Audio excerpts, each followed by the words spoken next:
Commander Zethkar flexed his forearms in satisfaction as he gazed at the tactical display aboard the Dominion's claw.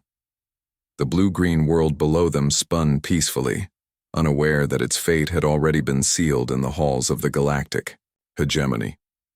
Such a primitive species, sneered his second-in-command Sub-Commander Vexari, her crystalline carapace gleaming under the bridge's violet lights. Carbon-based, bipedal, barely capable of rudimentary spaceflight. The Council was right to classify them as negligible threat level. Zethkar nodded, his mandibles clicking in agreement. The hegemony had catalogued thousands of species across the galaxy, and humans ranked among the weakest they'd encountered. No natural armor, no venomous capabilities, no telepathic abilities, and laughably short lifespans. Their technology was centuries behind even the most basic hegemony member worlds. Deploy the invasion fleet, he commanded. Standard subjugation protocol. The humans will serve as laborers in the Outer Rim mining colonies. The massive hegemony fleet, 200 vessels strong, descended toward Earth's atmosphere. Zethkar expected the usual response.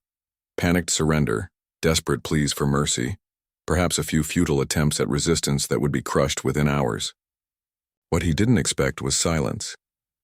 "Sir," reported the communications officer, "we're receiving no response to our surrender demands. Perhaps their primitive technology cannot receive our transmissions," Vexari suggested. "Shall we proceed with bombardment of their major population centers?" Before Zethkar could respond, proximity alarms began shrieking across the bridge.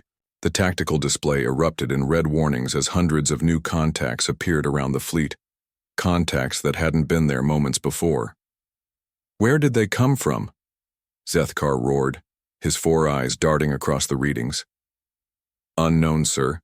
They appear to be small vessels, single or two-person craft, but the readings are unusual." Unusual was an understatement. The human ships defied every conventional understanding of space combat. They were tiny compared to hegemony vessels, no larger than fighters, yet they moved with impossible agility.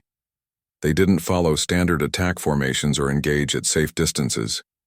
Instead, they dove directly into the heart of the hegemony fleet like predators attacking prey.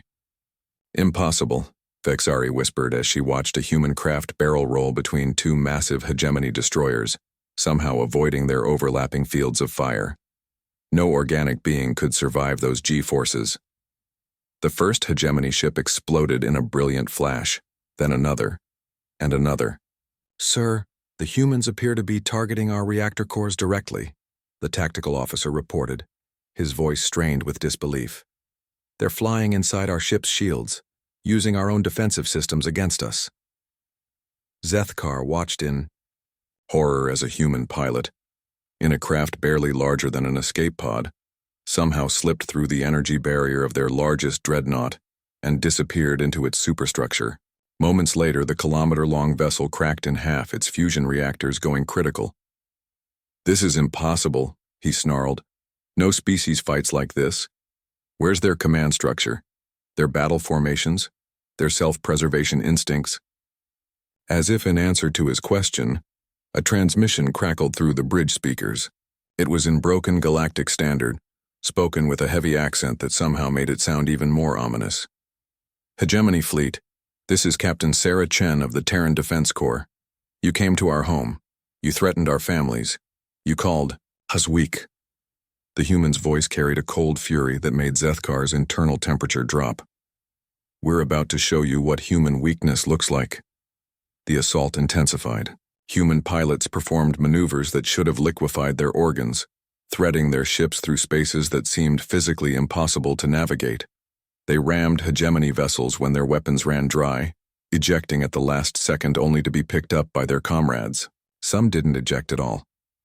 "They're not fighting to win," Vexari realized, her voice filled with dawning terror. "They're fighting to make us pay the highest price possible for every meter of space." A human fighter streaked past the bridge viewport, so close that Zethkar could see the pilot inside, a young female with determination etched on her alien features. She raised one hand in what he would later learn was called a salute, before her ship slammed into the Dominion's Claw's primary weapons array. The explosion rocked the massive vessel, and through the smoke and chaos, more human ships appeared.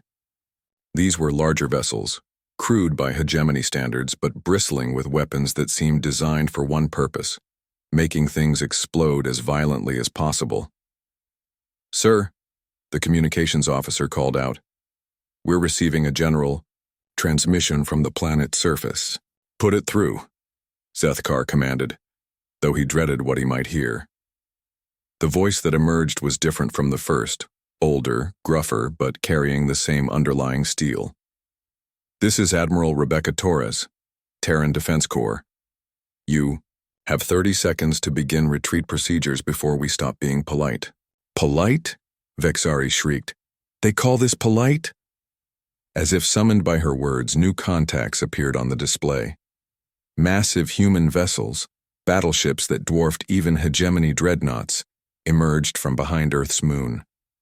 They were ugly, brutish things that looked like they'd been built in a scrapyard, but the energy readings from their weapons made Zethkar's blood freeze. "Retreat," he commanded. "Full retreat. All ships, emergency jump to hyperspace."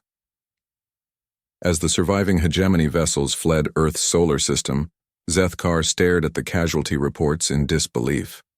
2/3 of their fleet destroyed or disabled, by a species the Council had classified as negligible threat level. "Update the human classification in the galactic database," he ordered quietly. "What should I put, sir?" asked the communications officer. Zethkar looked out at the stars, where human ships still prowled like apex predators protecting their territory. "Mark them as avoid at all costs, and add a special note." "What note, sir?" "Never, under any circumstances, threaten a human's home. They don't fight wars. They fight extinction events, and they're very, very good at it." In the depths of space, the human ships watched the alien fleet disappear into hyperspace. Captain Chen's voice crackled across the comm channels, tired but satisfied. "Torres here. All ships, return to base, and someone send a message to the shipyards. I want production of the new dreadnoughts tripled. Something tells me word is going to get around that Earth isn't as defenseless as it looks." As the human fleet regrouped, a simple message was transmitted across the galaxy in 100 different languages. "Humanity extends peaceful greetings to all sentient species. We hope for friendship and cooperation among the stars. However, we feel it necessary to clarify one point. We are not weak. We are not helpless. And we are definitely not defenseless. We are simply choosing to be peaceful. Please do not mistake our restraint for inability. The universe is large enough for all of us, but only if we all remember to be respectful neighbors." The message was signed simply, "With hope for peaceful coexistence, but prepared for any alternative, the humans." Across the galaxy, alien species read the transmission and quietly updated their own databases. Earth was marked with a new classification, one that had never been used before. "Sleeping giant, do not wake."